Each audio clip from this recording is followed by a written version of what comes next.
Hi everyone, मैं रोहन यादव आप सभी का एक बार फिर से अपने यूट्यूब चैनल पर स्वागत करता हूं।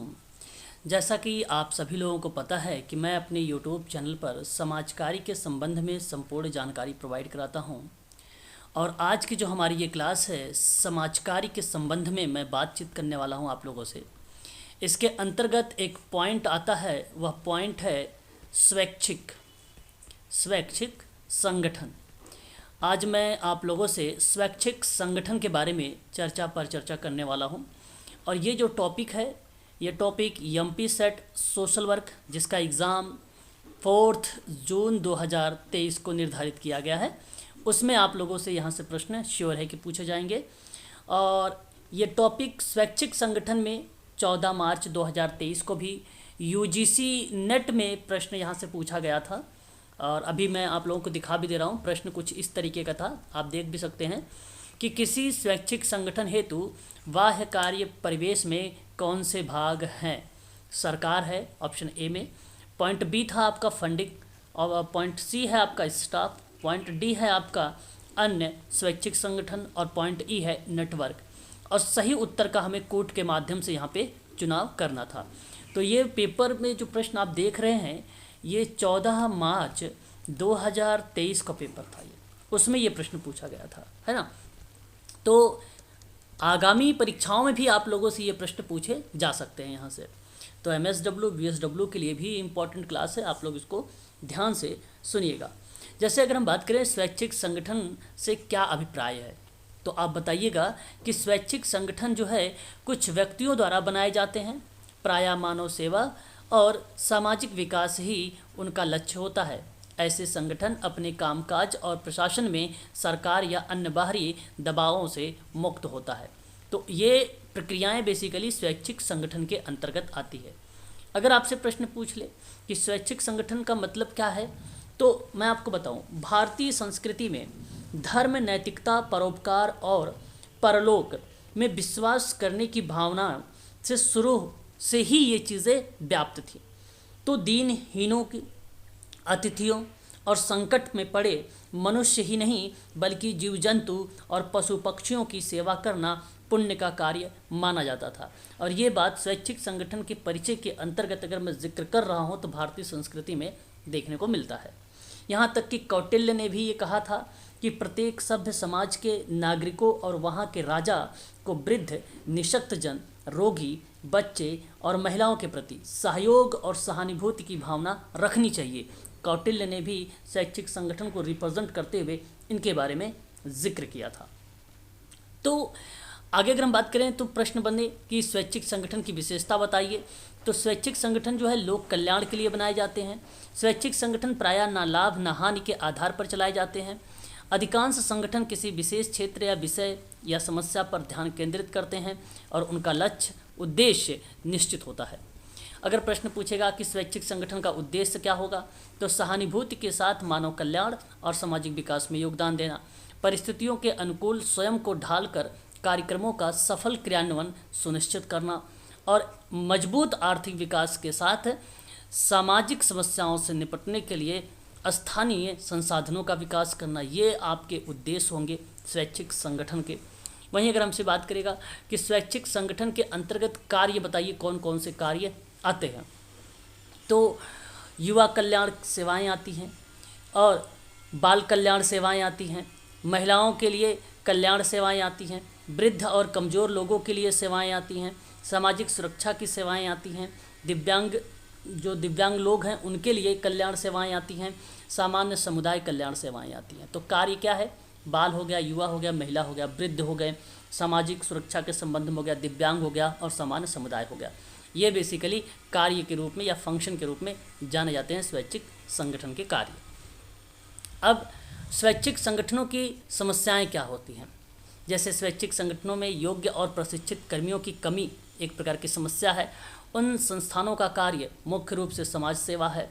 बदलते सामाजिक आर्थिक परिवेश में जन सहयोग घटता जा रहा है।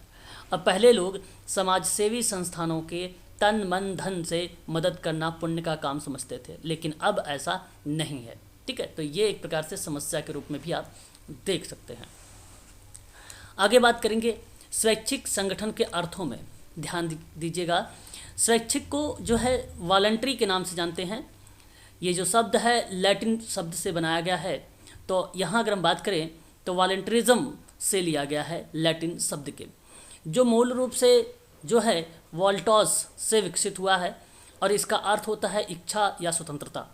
यह इच्छा स्वयं एक संगठन के निर्माण के रूप में प्रकट होता है। यह अधिकतर भारत के संविधान अनुच्छेद जो 19(1)(c) के तहत नागरिकों को दिया गया है। सामुदायिक संगठन या संघ बनाकर हम उन उद्देश्यों को प्राप्त कर सकते हैं जो संगठित प्रयासों से ही संभव है। गैर सरकारी संगठन को अक्सर स्वैच्छिक संगठन या स्वैच्छिक एजेंसी या कर्मचारी समूहों के साथ जोड़ा जाता है, जहां संयुक्त राष्ट्र की शब्दावली में इसे आमतौर पर एक गैर सरकारी संगठन के रूप में जाना जाता है। स्वैच्छिक संगठन को एक ऐसे संगठन के रूप में परिभाषित किया जा सकता है जो एक स्वायत्त बोर्ड के माध्यम से संचालित होता है, नियमित अंतराल पर बैठक करता है, ज़्यादातर निजी स्रोतों में या स्रोतों से धन जुटाना, उन पैसों का भुगतान और अवैतनिक कार्यकर्ताओं के माध्यम से सार्वजनिक उपयोगिता और जन केंद्रित योजना पर खर्च करता है। कौन? स्वैच्छिक संगठन। इस प्रकार यह स्पष्ट हुआ कि स्वैच्छिक संगठन कुछ व्यक्तियों के द्वारा बनाए जाते हैं। प्रायः मानव सेवा और सामाजिक विकास ही उनका लक्ष्य होता है।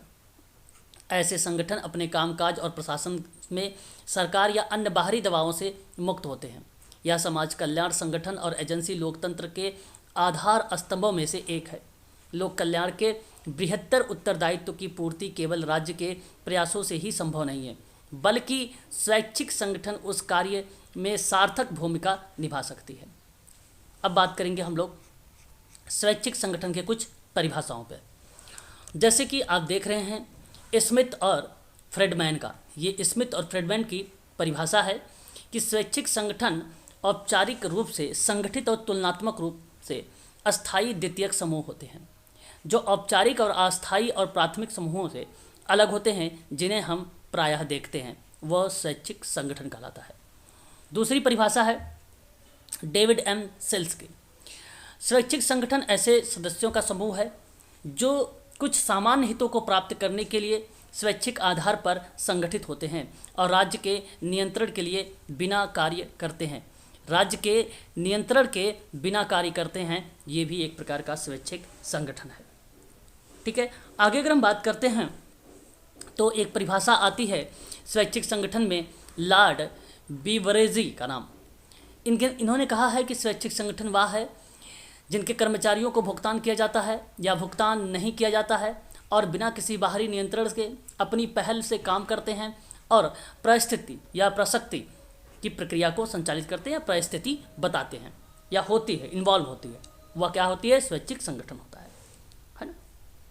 तो स्वैच्छिक संगठन की परिभाषाएं विद्वानों ने अलग अलग तरीके से रिप्रेजेंट किया है, इन्होंने बताया है। इस चीज़ को आप सभी लोग जो है खासकर ध्यान रखेंगे। परिभाषाओं में अगर हम बात करें तो एक परिभाषा सबसे ज़्यादा फेमस रही और वो परिभाषा रही संयुक्त राष्ट्र की। संयुक्त राष्ट्र की परिभाषा स्वैच्छिक संगठन की वह प्रक्रिया थी जो अपने स्वायत्तशासीय मंडल के द्वारा संचालित होता है और वित्तीय संसाधन जुटाने हेतु मूलतः निजी स्रोतों पर निर्भर होता है, वही स्वैच्छिक संगठन होता है। इतनी बात आप लोगों को ध्यान रखना है। आगे बढ़ेंगे और देखेंगे स्वैच्छिक संगठन की कुछ विशेषताओं के बारे में। इसके अंतर्गत कुछ विशेषताएं पाई जाती हैं स्वैच्छिक संगठन की, और वो कौन कौन सी विशेषताएं होती हैं, ये चीज़ें हमें ध्यान रखना पड़ेगा। अगर मैं आप लोगों से जिक्र करूं यहाँ पर तो देख सकते हैं विशेषताएं कुल कुछ निम्न प्रकार की हैं। जैसे अगर हम जिक्र करें आप लोगों से, स्वैच्छिक संगठन लोक कल्याण के लिए बनाए जाते हैं, है ना। और इसकी विशेषता ये है कि स्वैच्छिक संगठन का निर्माण स्वेच्छा पर निर्भर करता है। इसके निर्माण के पीछे सरकारी प्रयासों के बजाय किन्हीं व्यक्तियों की अपनी प्रेरणा उत्तरदायी होती है और इस प्रेरणा के पीछे कोई भी कारण हो सकता है और इसका एक औपचारिक संगठनात्मक स्वरूप होता है। इसलिए हम कहते हैं कि स्वैच्छिक संगठन की विशेषता के अंतर्गत जो है स्वेच्छा पर निर्भरता या स्वेच्छा से निर्भर। स्वैच्छिक संगठन प्रायः न लाभ न हानि के आधार पर चलाए जाते हैं, ये एक प्रकार का इसका विशेषता है। अधिकांश संगठन किसी विशेष क्षेत्र या विषय समस्या पर ध्यान केंद्रित होता है। उसका उद्देश्य, लक्ष्य और निश्चित होता है। इनका कार्य जो है बाह्य नियंत्रण से मुक्ति होता है। संगठन के सदस्य संगठन की प्रणाली बनाते हैं और ऐसे संगठन का निर्णय लेने की स्वतंत्रता प्राप्त होती है। वहीं अगर हम बात करते हैं तो स्वैच्छिक संगठन की पहल प्रशासन लोकतांत्रिक सिद्धांतों के आधार पर बिना किसी बाहरी नियंत्रण के इसके सदस्यों द्वारा स्वयं किए जाते हैं। इस संगठन द्वारा चलाए जा रहे कार्यक्रमों को सामाजिक मान्यता और सामुदायिक समर्थन प्राप्त होता है। उनकी वित्तीय व्यवस्था सरकार और जनता द्वारा जो है, दोनों जनता द्वारा और वित्तीय सहायता सरकार द्वारा, दोनों द्वारा जो है ये पूरी की जाती है। स्वैच्छिक संगठन में शीर्ष प्रशासनिक प्राधिकरण के रूप में एक सामान्य निकाय होता है जिसमें उस संगठन की वरिष्ठ अधिकारी और दाता महत्वपूर्ण व्यक्ति शामिल होते हैं जो संगठन के नीति निर्माण में निर्णायक भूमिका निभाते हैं। स्वैच्छिक संगठन का निर्माण स्वयं सेवा पर निर्भर करता है और इसके निर्माण के पीछे सरकारी प्रयास के बजाय कि व्यक्तियों की अपनी प्रेरणा होती है और इस प्रेरणा के पीछे कोई भी कारण हो सकता है और इसकी एक औपचारिक संगठनात्मक प्रकृति होती है। ठीक है, ये चीज़ आपको ध्यान रखना है। स्वैच्छिक संगठन में अगर हम बात करें तो इसके निर्माण में प्रायः जन कल्याण के लिए किया जाता है। ये बात आपको ध्यान रखिएगा, एक पॉइंट रहेगा आप सबके लिए। वहीं अगर हम बात करें तो संगठन की जो पहल है प्रशासनिक प्रजातांत्रिक जो सत्ता है उनके आधार पर बिना किसी बाहरी नियंत्रण के स्वयं उसके सदस्यों द्वारा किया जाता है। स्वैच्छिक प्रयास का परिणाम होता है। यद्यपि इनका प्रेरणा के स्रोत विभिन्न तत्व होते हैं, विभिन्न तत्व हो सकते हैं, किंतु इनका जन्म जो है स्वेच्छा पर आधारित होगा। किस पे आधारित होगा? स्वेच्छा पर आधारित होगा। आपको मैं बता दूं, इसके अंतर्गत जो है अधिनियम और कानून के अधीन पंजीकृत किया जाता है ताकि इनको एक प्रकार से निगमनात्मक स्तर जो है प्राप्त हो सके। कहने का मतलब भारत में केंद्रीय स्तर पर अगर हम जिक्र करते हैं तो हम सबको पता है भारत में केंद्रीय स्तर पर और आपको पता होना चाहिए एक आता है सोसाइटी पंजीकरण एक्ट जो 1860 का होता है। वहीं अगर हम बात करते हैं तो एक आता है भारतीय न्यास एक्ट जिसको हम 1882 के नाम से जानते हैं। वहीं अगर हम बात करें एक आता है सहकारी समिति एक्ट जो 1904 के नाम से जाना जाता है। एक आता है सहकारी, ध्यान रखेंगे, सहकारी समिति एक्ट 1904 हो जाएगा। और एक आपका आता है भारतीय कंपनी एक्ट जो 1956 सेक्शन 25 के अंतर्गत चैरिटेबल कंपनी इत्यादि के अंतर्गत इसका पंजीकरण किया जाता है। तो ये था केंद्र लेवल पर। लेकिन जब बात होती है राज्य स्तर पर, जब बात होती है राज्य स्तरीय कानून पर, जैसे अगर मैं बात करूं आप लोगों से, एक नाम है राजस्थान संस्थाएं पंजीकरण एक्ट और ये जो एक्ट आता है वो 1965 आता है राजस्थान का। दूसरा अगर हम बात करें तो एक आता है राजस्थानी सहकारी समिति एक्ट आता है, राजस्थानी सहकारी, ठीक है, समिति एक्ट आता है और यह एक्ट 2002 का है। तो इसके अंतर्गत जो है पंजीयन किया जाता है। स्वैच्छिक संगठन एक निश्चित उद्देश्य और लक्ष्य होते हैं और इन लक्ष्यों की उपलब्धि के लिए कार्यक्रम होता है। ये जिन समुदाय में बनते हैं उनके द्वारा विदित और स्वीकृति होती है और इस संगठन के प्रायः ना लाभ ना हानि के आधार पर मानकर संचालित किए जाते हैं। ठीक है, तो ये चीज़ें हैं, इसको हमें जो है ध्यान रखना पड़ेगा, काफ़ी इम्पोर्टेंट पॉइंट है। आगे हम बात करते हैं, हमारे सामने नेक्स्ट पॉइंट आता है कि स्वैच्छिक संगठन के उद्देश्य क्या हो सकते हैं। बड़ा ही इम्पोर्टेंट पॉइंट है ये भी हमारे लिए। हम सबको ये ध्यान रखना पड़ेगा कि उद्देश्यों में हम किनको शामिल करेंगे, है ना। तो अगर मैं बात करूं आप सबसे तो पंचवर्षीय योजना के विभिन्न दस्तावेजों में स्वैच्छिक संगठनों को निम्नलिखित रूप से अगर हम बात करें उनके उद्देश्यों को वर्णित किया गया था। आप देख सकते हैं, सहानुभूति के साथ मानव कल्याण और सामाजिक विकास में योगदान देना, परिस्थितियों के अनुकूल स्वयं को ढालकर कार्यक्रमों को सफल बनाना या उसको क्रियान्वयन सुनिश्चित करना, मजबूत आर्थिक विकास के साथ सामाजिक समस्याओं से निपटने के लिए स्थानीय संसाधनों का विकास करना, सरकारी कल्याण कार्यक्रम के तहत उपलब्ध सुविधाओं के संबंध में ज़रूरतमंद व्यक्तियों की जानकारी और सहायता प्रदान करना। इनका उद्देश्य है कि विभिन्न वर्गों एवं सामाजिक समस्याओं और ज़रूरतमंद लोगों और ज़रूरतों की सर्वेक्षण करना और स्थानीय सहयोग की सहायता या पहचान करना, चेतना जागृत करना और समस्याओं से जूझ रहे जो लोग हैं उनके सहयोग प्रदान करना ताकि स्वावलंबी बन सके और एक दूसरे का सहयोग कर सके और यानी प्रेरित भी हो सके। ये एक प्रकार से क्या है, इसके उद्देश्य हैं। इसका मतलब हुआ कि विभिन्न वर्गों के सामाजिक समस्याओं एवं ज़रूरतमंद लोगों की आवश्यकताओं का सर्वेक्षण करना है और स्थानीय लोगों को चिन्हित करना है। समस्या से पीड़ित जो लोग हैं उनकी चेतना को जगाना है और सहायता प्रदान करना है ताकि वे आत्मनिर्भर बन सके और दूसरे लोगों का सहयोग कर सके और उनको मोटिवेट कर सके। साथ ही साथ सरकारी कल्याणकारी कार्यक्रमों के अंतर्गत मिलने वाली जो सुविधाएं हैं उसके प्रति ज़रूरतमंद व्यक्तियों को सूचना तथा सहायता जो है उपलब्ध करवाया जाए। सामाजिक समस्याओं के उत्साह के साथ और सबल आर्थिक रूप से जूझने के लिए स्थानीय संसाधनों को विकसित किया जा सके, ये है स्वैच्छिक संगठन के एक प्रकार से उद्देश्य। आप सभी लोग जो है इसको खास कर ध्यान रखेंगे। आगे बात करेंगे, स्वैच्छिक संगठन के कुछ कार्य बताए गए हैं। अभी मैंने कार्यों के बारे में जिक्र किया था आप लोगों से। तो भारत में केंद्रीय और राज्य और स्थानीय स्तर पर स्वैच्छिक संगठन के महत्वपूर्ण कार्य हैं और जैसे अगर हम बात करें बाल कल्याण सेवाएं हैं, इस पे काम करता है। बाल यानी बच्चों को पुनर्वास को संबंध में है, लोगों को समाज की मुख्य धारा से जोड़ने का काम करता है ये, तो बाल कल्याण सेवाएं भी इसमें शामिल की गई हैं।